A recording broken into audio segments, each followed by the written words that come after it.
մարդը իր արժանապատիվ պայքարը շարունակում է եւ հայ մարդը իր պայքարը հունիսի 7-ին հասնելու է հաջողության։ Բայց նաեւ չենք մոռացել, որ այսօրը նաեւ մեր տխրահռչակ վարչապետի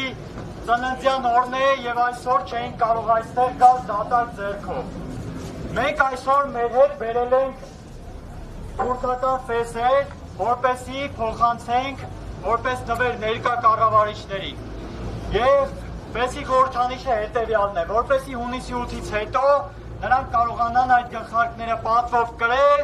եւ գնեն իրենց իրական բարեկամների մոտ։ Նրանց իրական բարեկամներն են Ադրբեջանը, Թուրքիան, Էրդողանը եւ Ալիևը։ Վստահ ենք հունիսի 8-ից հետո